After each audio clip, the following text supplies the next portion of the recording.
First of all, thank you very much for being here. It's been over 2 years since we had such an event like this.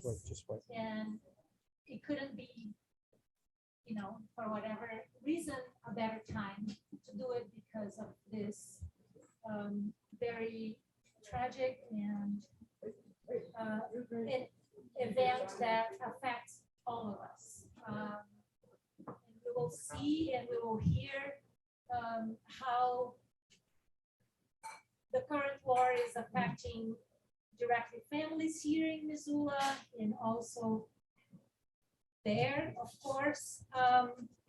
But definitely it does affect all of us. So I would love for all of you to reflect on that tonight. Use the time to listen and use the time to reflect on how this affects you. Tonight is not a night for celebration. Tonight is a night for us to support and honor peace and humanity in Ukraine and everywhere else in this planet. The violence and war are happening right now. Sorry, I need to have this. War zones are tragic places, horrible. The countries, the people that we meet, the people we work with, and the people that we work for when you go and work in war zones are incredible. They're amazing. And that's why we are here. Tonight, we are here to stop for a minute and listen to personal stories about families affected by the current war. Louder, okay. Sorry. Tonight, we are also here to stop. Yeah, that was me, I think, Carrie. I can also turn you up. Yeah. Tonight, we are also here to listen to their pain. And that's why we have a special request for all of you. Our request is that we listen with all respect from the beginning of this moment until the time that you leave our front door to go to your home. Tonight, this is a safe space to share very intimate and tragic feelings and nothing else. We all have our opinions about war, about this war, about other wars, but tonight is not the night to talk about those opinions. Tonight is a night to be present to our guests. Our kick butt organizing team, the Montana World's Affairs Council, the Soft Landing Missoula, the International Rescue Committee here in Missoula, Jeanette Rankin Peace Center, Sophia Scripta, I knew it was gonna. All of us are asking all of you to commit as a community to respect and make this as a space so they can share their experience. Let's hold each other and hold Katia Bays and Mikhailo Vituga stories and feelings and family members. We are also here to gather funds to send to Ukraine relief work so needed right now. I introduce Sophia Skripka, who graciously volunteered to organize the fundraiser page, to tell us about herself and as an Ukrainian born, and about the World Central Kitchen, the organization that we chose. Council. Hi, everyone. I just want to thank you all for coming into this space with open hearts and for the lovely organizations that use their resources to make this a safe space. My name is Sophie. I'm a first-generation Ukrainian. My family immigrated to New York City when I was 7 years old. That was back in 2007. 2000.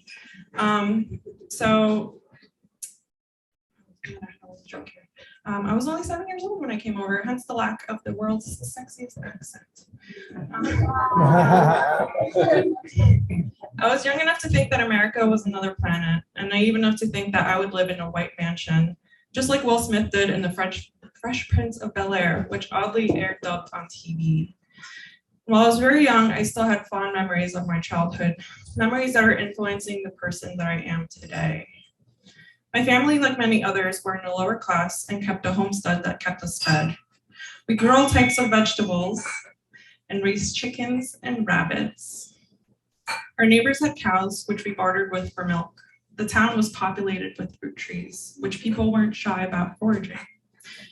These words frequently show up on my cover letters for job applications because I'm training to be a farmer, to return to what once was, to be a person that cherishes good food and shares its blessings with the community.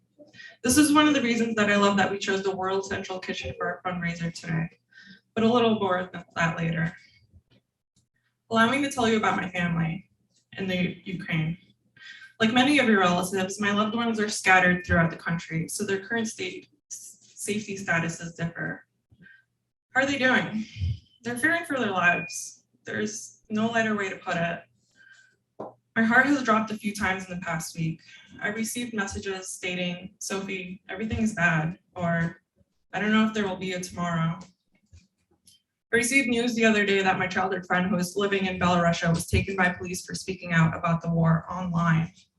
My family urged me not to answer messages from her, to report her social media accounts so that her words wouldn't be used against her. Thankfully, she's been released and her husband given a light sentence for now. My aunt and uncle currently have COVID. They seek shelter along with the building residents anytime a siren goes off. Only 34% of Ukrainians are vaccinated, compared to 56% of the world. Back to food. According to Maslow's hierarchy of needs, access to food is primal. After all, without it, we wouldn't survive. The World Central Kitchen is a nonprofit that provides meals when disasters strike. They did amazing work when COVID hit and provided meals across 400 US cities and families that were hit hard by the economic impact of the pandemic. In Ukraine, they currently have teams with boots on the ground that are feeding refugees that are fleeing, as well as those that are displaced that still remain in the country. If you wish to donate, you can do so by visiting the website on the screen. If you would like to help, if you would like help with visiting the website, it's a little hard to navigate. Please see myself or Carrie. Where's Carrie? This is Carrie. We both will have iPads that we can guide you with. We'll also be taking cash donations, which are at jars at the bar. I think there's 2 spots. And there's also a choice for you to top off your beer sale. I stole that joke from you, Carrie. If you're looking for other ways to help, I'm also partnering with Landing Missoula in exactly 2 weeks to do a virtual cooking class. We'll be making vareniki, which are traditional dumplings. You can find more information on their website. I felt utterly helpless from the day this war started, as does my family, as I would assume most of you here do too. I do, however, know that I've been finding solace by giving myself up to our community, by accepting support from friends far and wide and love from complete strangers. Unsurprisingly, love and friendship are also pretty high up on Maslow's hierarchy of needs. So I would like to thank you all for showing up and expressing your support. Yeah. So first of all, guys, please don't judge me hard because it's my first public speaking in front of such big audience. So sure, I have with me a small kind of a cheat sheet. I know that my pronunciation not so good, so I mean only this, nothing else. And I'm Mikhail Rytyuga, one of the speakers. So I'm started in Montanans in 2015 when I resettled here with my wife and my little daughter. I still have 2 daughters in Ukraine right now. It's a kind of adult guys, like 25 and 22. They're still in Ukraine. So the adult daughter, Masha, was kind of first week they spent under the bombing in Kiev, tried to volunteer when it was possible for different purposes, like cover the Russian saboteur remarks, making the bread. Right now, the kind of relatively safe near the Ukraine western borders when she helped evacuate her friends with the kids to the Lviv city. My middle daughter Natasha stuck in a small resort, kind of resort city near the Kiev named Bila Tserkva, white church in English. So they go to with her boyfriend, just visit the boyfriend parents in this city, and next night war starts. So they start and live right now 2 weeks. They live in a kind of a basement, have a kind of periodical bombing, but still the same. So this is why I try to speak not about my family and how it hit my personal feeling and stuff like this, but how it feel all other Ukrainians that right now have much harder kind of being. So first of all we know that it's war. But let's be clear, it's not only a war for territory or for any resources that usually war start. It's just a genocide because a Russian president just hates the Ukrainians as a nation that start to have normal election, changeable president, and normal democratic institutions that all another normal world has, instead of Russia. So right now, the Russian troops make something that have strictly legal name. So there is a clear legal definition for this. It's a genocide. Why? Why? Because they bombing civilian buildings, they bombing kind of living blocks, schools. Just today, right now, no, not right now, but today, the Russian missiles targeted huge maternity clinic and kids hospital in Mariupol. Lots of guys was dead. For now, about 211 schools destroyed for now, hospitals, maternity hospitals, and kindergartens. About 61 children for now is dead. More than 100 wounded.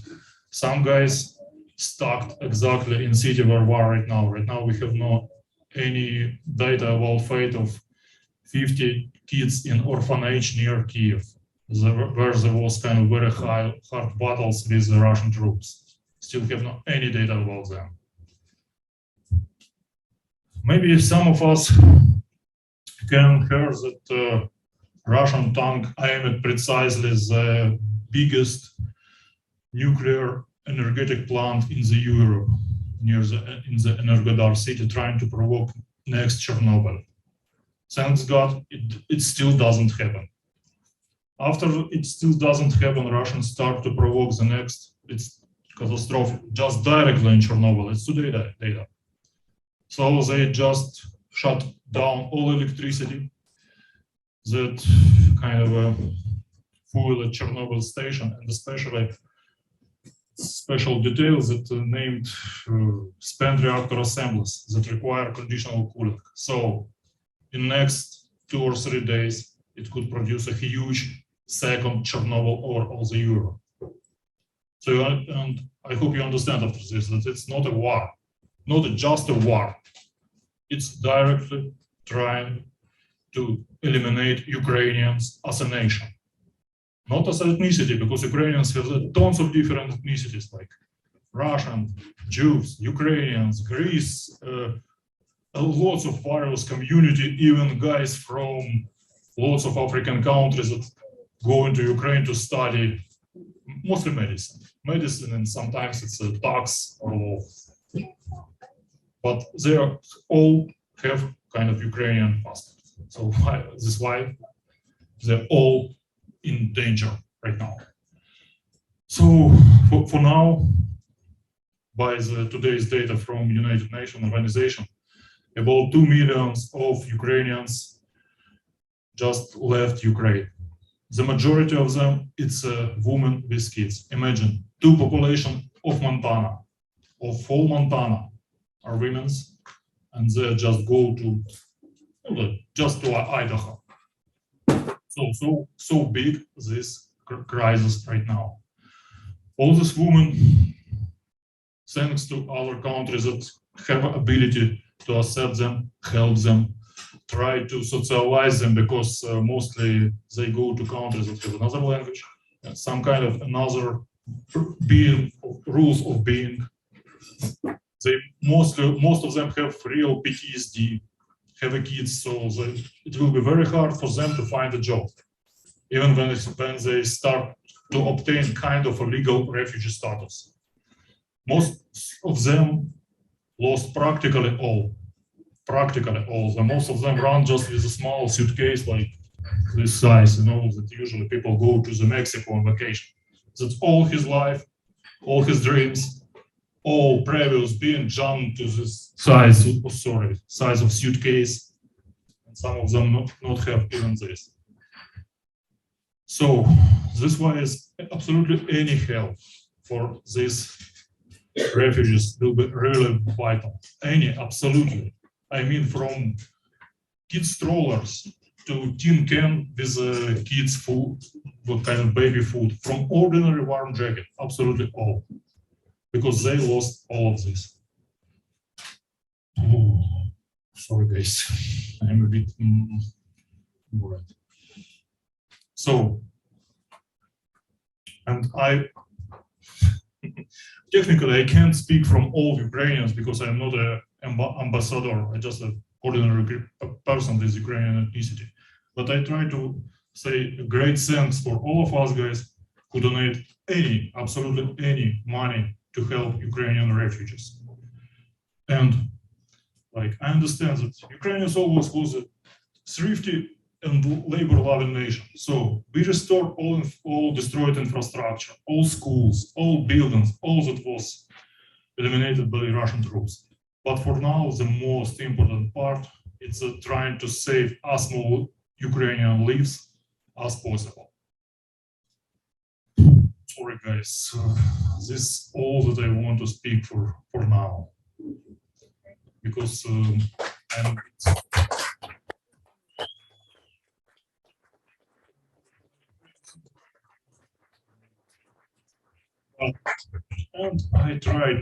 I will be glad to pass the microphone to Kyle Baez, because he has his own story, own opinion, and own. My name is Katya. I'm sorry if I'm going to be using this piece of paper. I'm really nervous and I'm not very good at public speaking, especially in English language, but I'll try my best.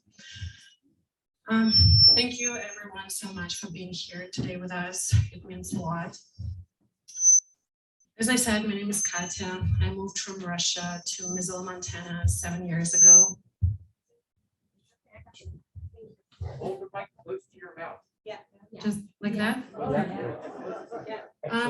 I moved to Missoula from Russia 7 years ago, and this community became my second home.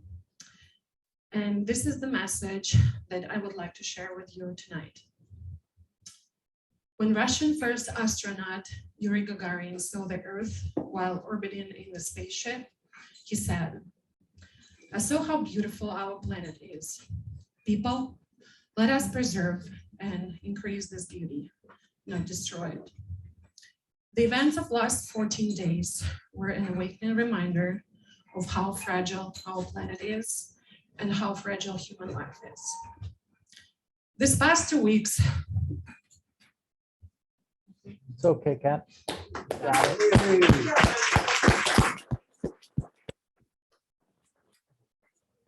You got it. You got it. last 2 weeks has been a kaleidoscope of emotions.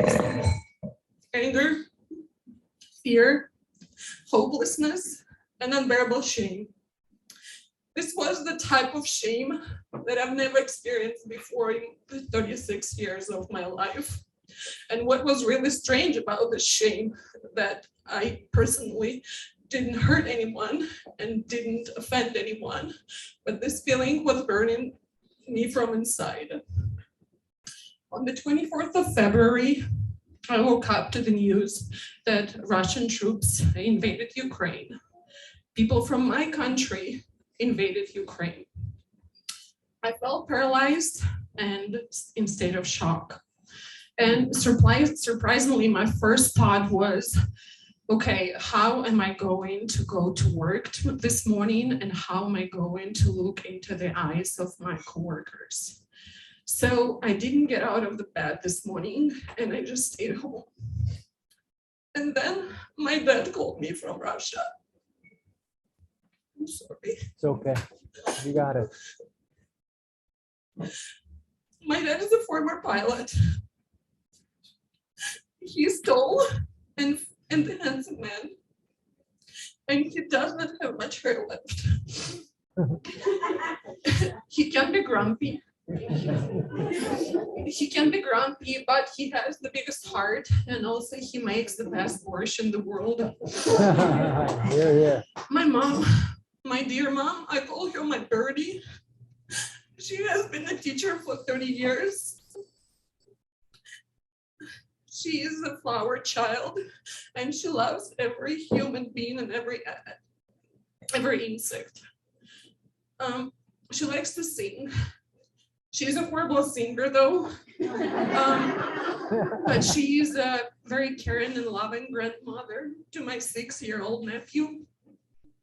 And my nephew, his eyes, they are the size and the color of the ocean. And when he looks at you, it feels like he looks straight into your soul.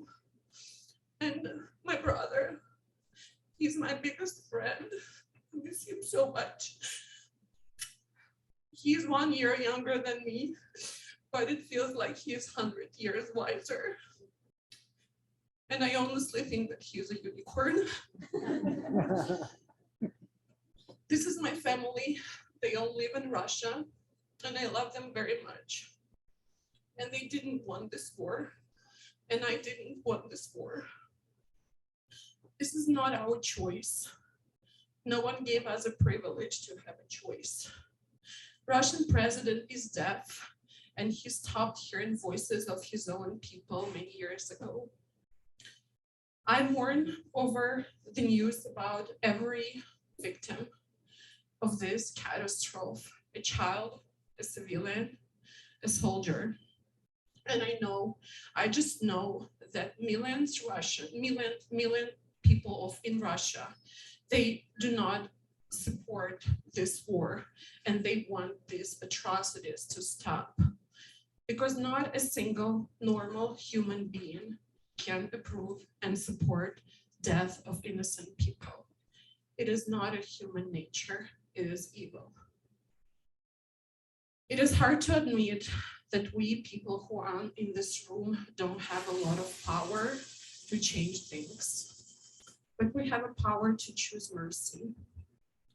Today, especially today, it feels like mercy is in short supply in the world. And things like compassion and tenderness become the most valuable assets. It is a tragedy that kids in Ukraine are dying from bombing of Russian army, and millions of people flee their homes looking for a safe place. And it is a tragedy that kids in Russia, in Russian hospices, are doomed to die because they are cut off to medications, and European oncologists refuse to treat them as a result of recent sanctions. Being here today and seeing so many people and your open faces and kind eyes give me hope that the world leaders will start a dialogue and they will awake, and that this insanity that affected lives of millions will stop. As of today, over 2 million people left Ukraine. They became refugees overnight. While they are trying to get a safer place, they are deprived from basic needs like warm food and shelter. We cannot help all, but we can help a few exhausted mothers who are at this moment crossing the border with their toddlers and who will appreciate a cup of warm soup. Life is a gamble. Today, you're careless and you have everything. And tomorrow, you dream about a warm bed and a cup of soup. thinking of it makes me reevaluate my life. Thank you all for finding time in your busy schedule and for being here tonight. From the moment when I moved to Missoula, Montana 7 years ago, I knew that this place is a special place, and people of Montana, people of Missoula are open, kind, and very compassionate. Thank you all, and peace be with you. My name is Ona Renner-Fahey, and I'm a faculty member at where I teach Russian language and Russian literature. I want to just take a couple minutes here, and I want to start by thanking Sophie and Mikhailo and Katya for speaking so openly with us. They are the heart of this event tonight. And can we give them another round of applause, please?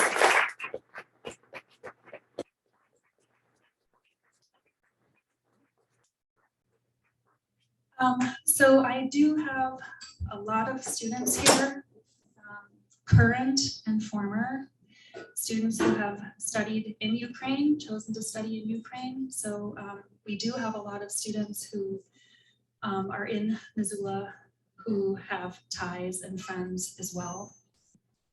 And I just want to acknowledge them. Thank you all for coming tonight.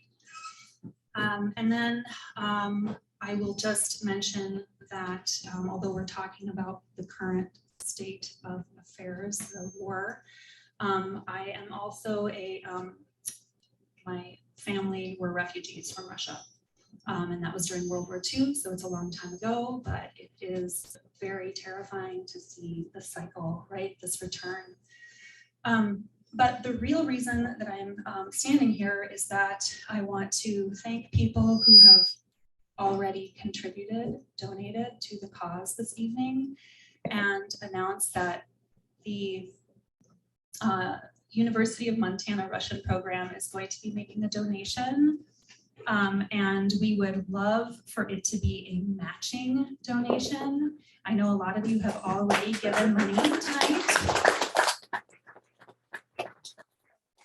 Thank you to those of you who have. If you haven't and you're thinking about it, each dollar right now is going to be worth twice the amount, right? If you have and now you are up for maybe giving a little bit more, we would really appreciate that. So thank you again for all being here. This is a great turnout. We are all so heartened by seeing everybody here tonight. Thank you. It's an incredibly generous $1,000 from the Russian department. So.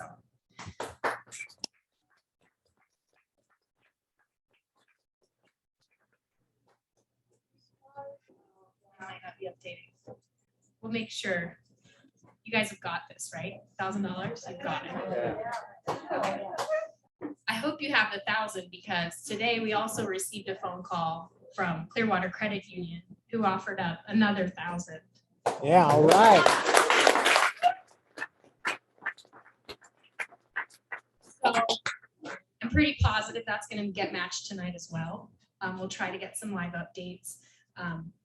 All of our organizations will be putting out how much we raised tonight. So, and then there's other chances to continue to contribute to this fund. Really quick, I'm Mary Poole with South Landing Missoula. Yeah, thanks, Mary, and thank you, everyone. What an honor to be with you all tonight, and thanks to Kat and Mikhailo and Sophie, especially for sharing your stories. And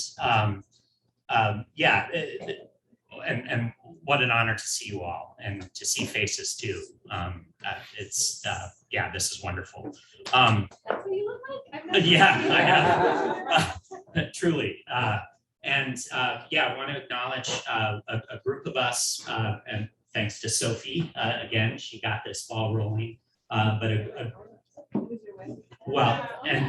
Sophie and Ona. Ona's my wife as well, but that's neither here.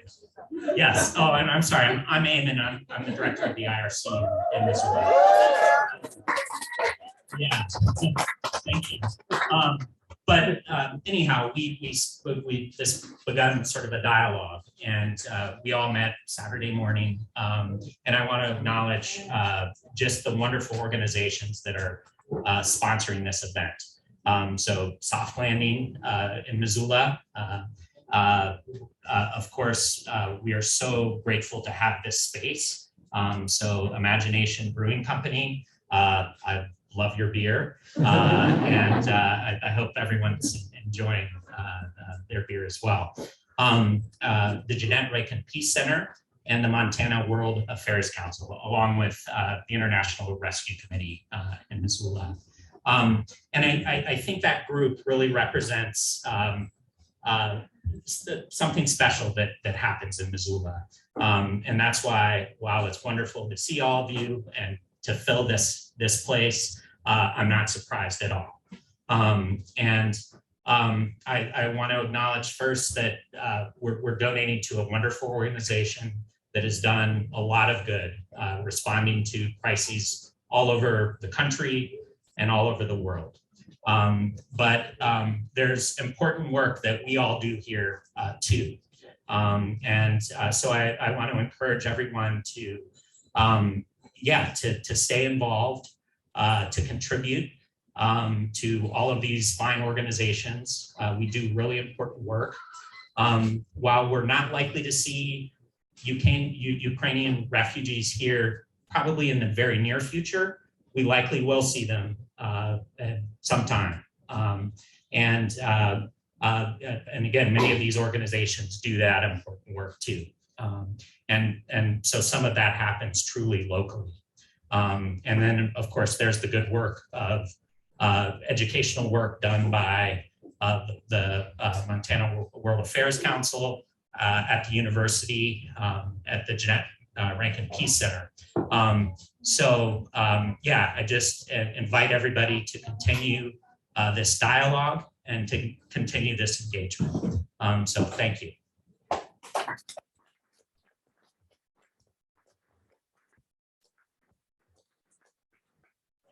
Well, yeah. Just think about I do want to just give one more huge thanks to the vulnerability, the strength, the amazing fortitude that it took for you to share your stories with us today. And there's nothing more powerful than getting to hear that. Thank you. It's incredibly hard.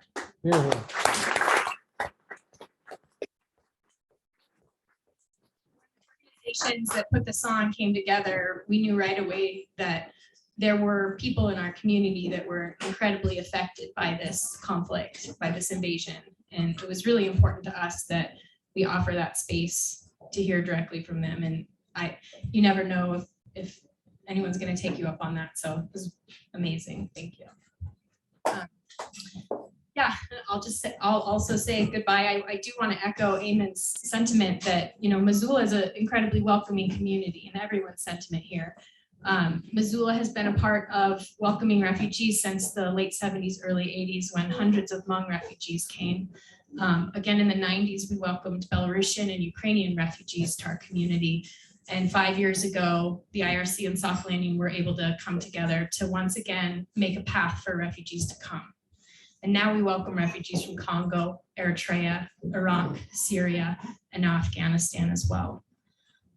The work that we've done in this community and what we've built here together with all of you is going to create a path for anyone that is affected by such horror to be welcome in Missoula, and that might include Ukrainian refugees eventually. And so I just wanted to say a huge thank you to Missoula, because when we have events and when we talk about these things, you come and you turn out and you show up and you give. And we are here for the long welcome.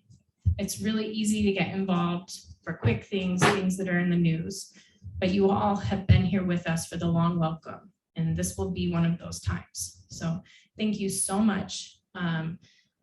Please give to World Central Kitchen. And then also just another reminder that Sophie is going to be cooking with us with our United We Eat program in 2 weeks. And you can get on softlandingmissoula.org, or that's unitedweeatmt.org to hook in with that class. So thank you all so much.